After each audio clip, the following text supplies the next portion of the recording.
Chapter 5. Welcome to Death Row. When we landed at LAX, it was early in the morning. The sun was shining, and it was hot as hell. I was happy though. Everywhere I looked, I saw pretty women driving drop-top convertibles. Of course, there were other beautiful things like palm trees and landscapes, but at 15, my mind was open to adventure of a different kind.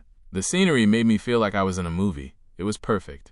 The only thing missing was my girl. Just before I left for LA, the record label released promotional photos that listed my real age.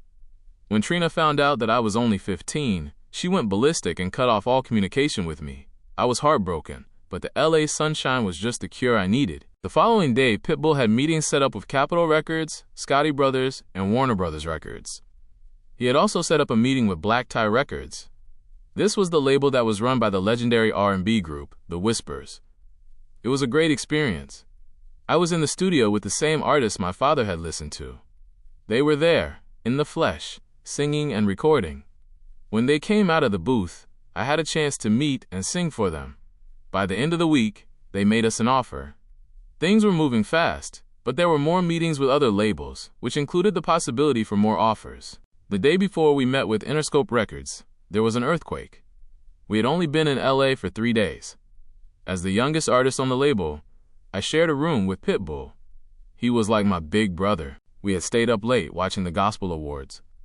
The next morning, I woke up to my bed shaking. Pitbull woke up at the same time and immediately jumped up to shield me with his body. I was scared. I had never experienced anything remotely like this in Chicago.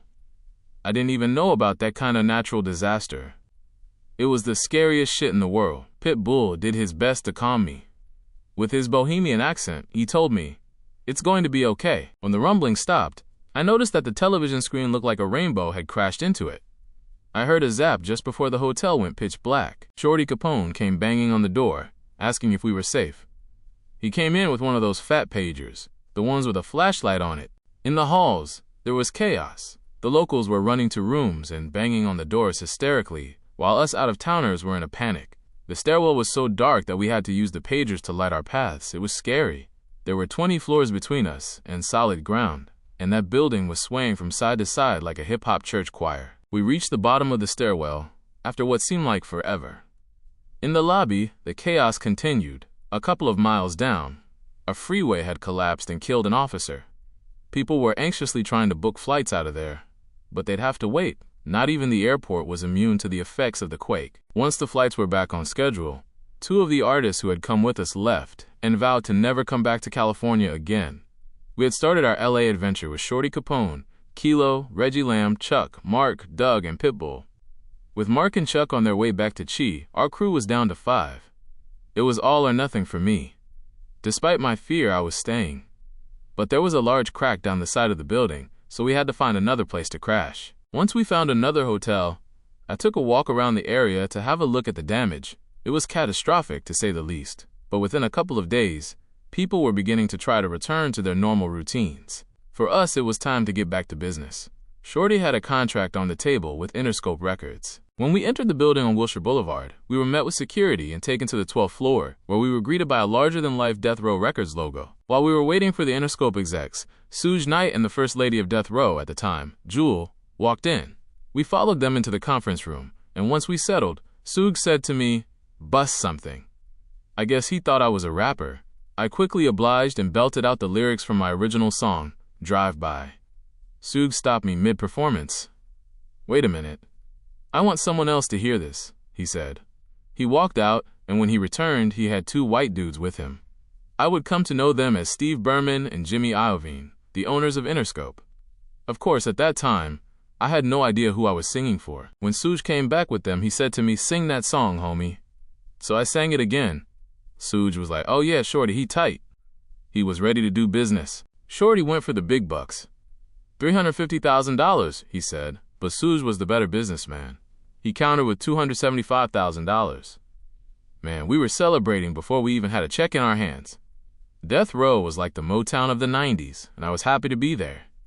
With the deal on the table, we checked into the Mondrian. The Mondrian Hotel was a luxury hotel where all of Hollywood's hitters stayed when they were in town. We stayed in LA for about 3 weeks before we flew back to Chicago. Trina still wasn't taking my calls, but I was pleading with her to give me a chance. After I had been home for about 2 weeks, Suj called Shorty and told him to get me back out to LA to start recording. The next day, Shorty flew me back into LAX. This time, I wasn't afraid.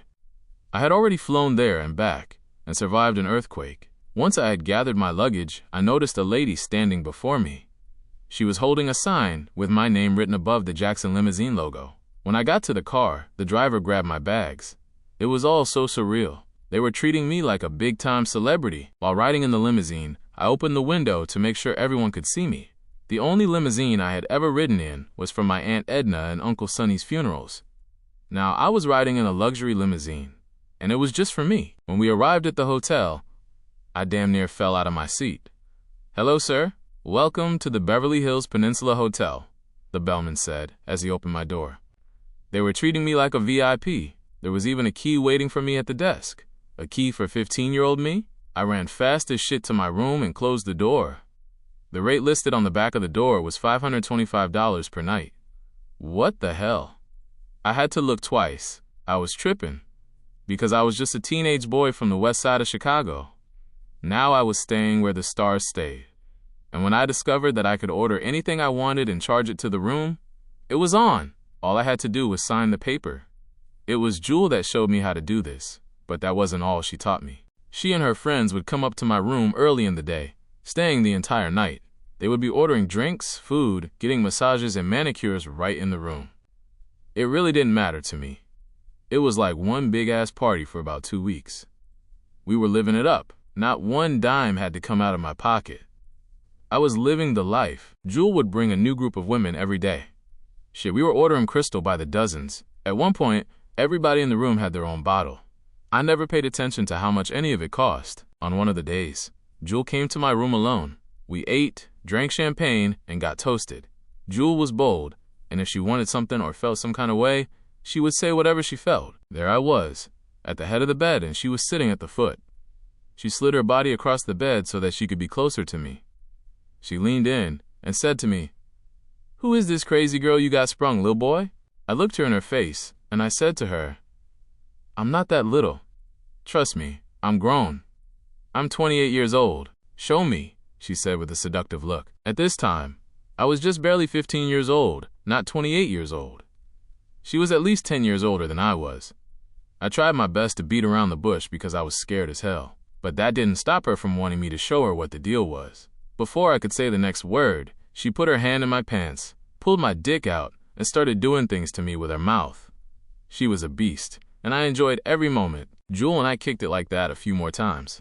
I guess she was feeling a young brother because she started hooking me up with all kinds of stuff. In fact, she rented me my first car. When I ended up getting pulled over and going to jail for driving without a license, she was the one to bail me out. When I needed a way to communicate with my people, she got me a phone. One day, I had the limo driver take me into Compton to meet with a hookup Jewel had arranged for me. Before we arrived at the destination, the limo phone rang. It was Sug's assistant, Roy.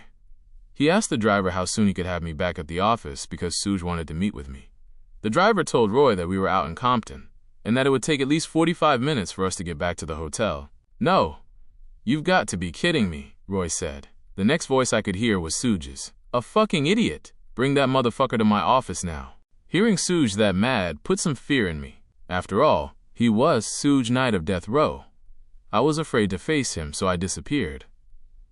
I left all of my stuff, bought my own plane ticket, and flew my ass back to Chicago. Shorty knew that I was scared, but he pleaded with me to go back. He said to me, "Nigga, you know I ain't gonna let nothing happen to you." Shorty was his own version of Sug as far as Chicago was concerned.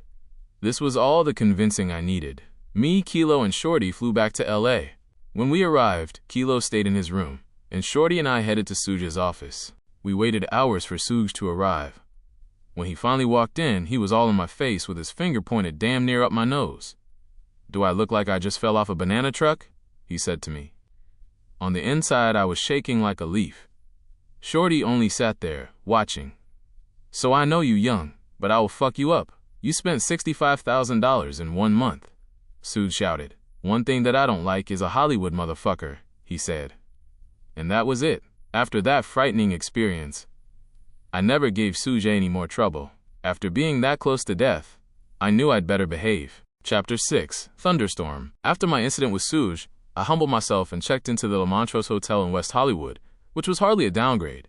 I had heard that the R&B group Jodeci had stayed there, and that had me excited. Back in my DOAP days, we would sing their songs and mimic their performances. We wanted to be just like them. Only months before, I had been in Chicago dreaming of fame. Now I was walking and living in the same place my childhood idols had lived. I didn't take that for granted. My time at La Montrose was exciting. I constantly found myself in the presence of greatness, legends in the making. In fact, it was during my residence there that I met the man who would become the Notorious B.I.G. That meeting ended up costing me quite a bit of money, though. I had gone up to the rooftop to smoke. I guess he must have followed the trail of smoke. When he found me, he asked, "Where you get that chronic?" In person, Biggie was as large as his persona. So I gave him a smoke, and from that moment on, we were smoking buddies. We literally smoked all night. When I met him, he was writing the verse to what would become one of his most iconic songs. He walked around in just his socks. To be honest, they were the dirtiest things I had ever seen in my life. At that time, he was just getting ready to come out. Like many of the other artists at La Montrose, Biggie was working on new music. He walked around with his raggedy notepad, and he just kept repeating the lyrics, "'Cause I see some ladies tonight that should be having my baby, baby." He said that line until all my smokes were gone. When I went back to my room, I felt stupid as hell. I had just spent $350 on that sack. The next night, he smoked me out again. It was good to be back in Cali, but I was missing my girl. I was a young, lovesick kid, and Trina was barely taking my calls. It took quite a bit of convincing to get her to agree to the trip, but I guess she had some love for the kid after all. I wanted her there, so I took the chance and asked the label to fly her out. Maybe it was a bit of naivete, or just me testing my limits, but whatever it was, it worked. Before I knew it, Trina was on a flight to LA. Initially, it was supposed to be a 3-week trip, but to my delight, she ended up staying there with me. While we were staying at the Mondrian, we learned that some of the cast from the Wayans Brothers show and Living Color were staying there, including Jamie Foxx. I got to meet a lot of people, but BeBe Winans and Jamie Foxx were two of my favorites. Jamie was starring on In Living Color at the time, and BeBe Winans was gospel royalty. As big as the city was, the Hollywood community was pretty close-knit. People connected over like interests. Jamie and I had music in common, and that was enough. We would sing, and he'd play the piano. He was a humble brother. There were no superstar antics, just vocals and keys. Jamie was a friend, and kind of like my first celebrity neighbor. After a while, it was time to change hotels again. When I moved to the next hotel, I had a chance to kick it with some of my future label mates. I met the Chicago R&B group B-Reezil, Snoop Dogg and The Dogg Pound, Nate Dogg, and some more of Sooj's homies. At that time, Snoop was working on Murder Was the Case. Snoop, Dre, Nate Dogg, and Warren G were rehearsing for the Arsenio Hall show. That's when Sooj decided that I was going to come out during their set and do something. Sooj said that he didn't care if I sang a church song or an oldie, it didn't matter. All he wanted to do was introduce me as a new artist. I wasn't even officially signed yet. Sooj always seemed to be one step ahead when it came to my career. It was no time before he brought DJ Quik on board. Quik was one of the most talented, gifted artists I'd ever met. He and I clicked right away, and he quickly became my big brother and musical mentor.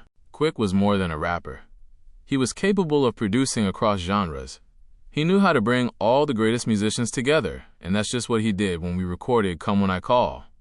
When we played the song for Sooj, he went crazy. Even though the record was already being mixed, he insisted that it be placed on the Murder Was the Case album. That was a big moment for me. I started calling and telling people that I would be on the record. I couldn't wait to get back to the hotel to tell Trina the good news. I had planned to take her out to a restaurant, but she wasn't feeling well. She had been nauseous and had started to vomit.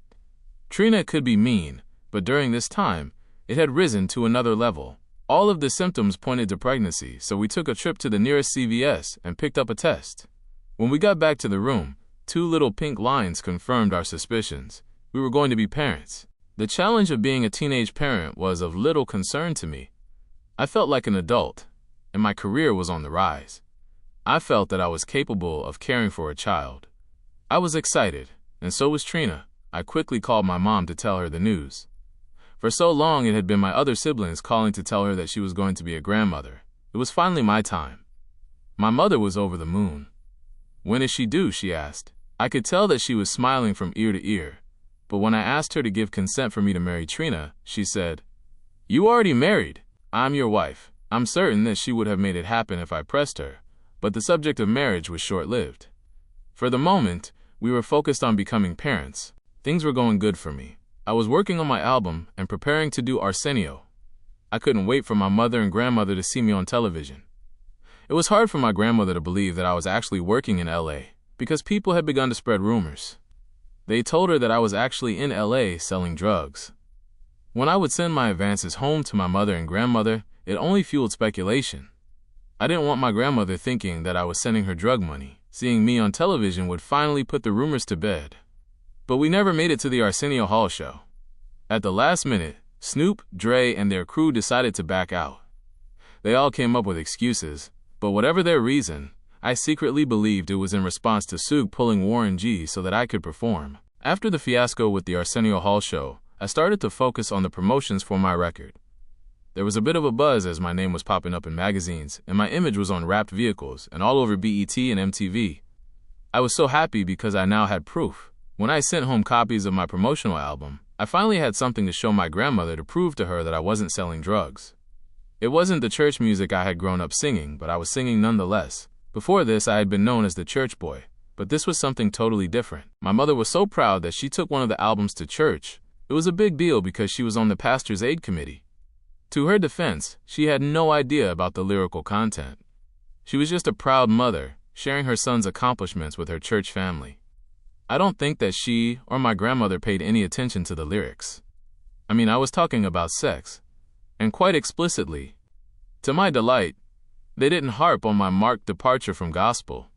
They were just happy to see me happy. While things were good on the music front, they were beginning to fall apart on the home front. Trina and I had begun to argue.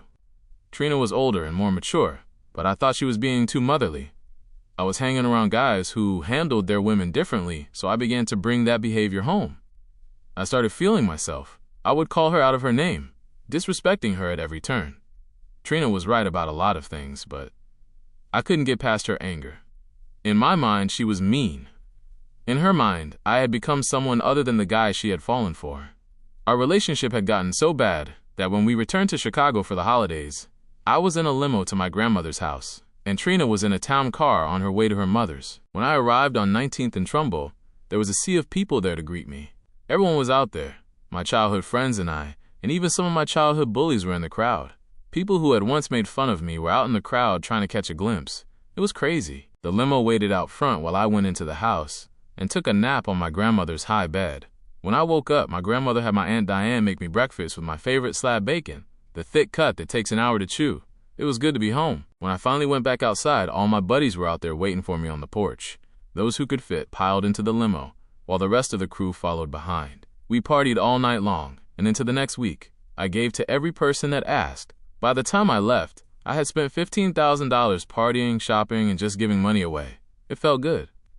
It was something my parents would have done. They were givers. If someone was in need, they would do what they could to help. As much as my mother had sacrificed, I wanted to give something to her. That Christmas, I was able, for the first time, to give her a real gift. The only thing my mother wanted was a trench coat and a gold ring. I can't even describe the feeling I had. It was a small gesture, and it didn't cost much, but it felt good to make my mother smile.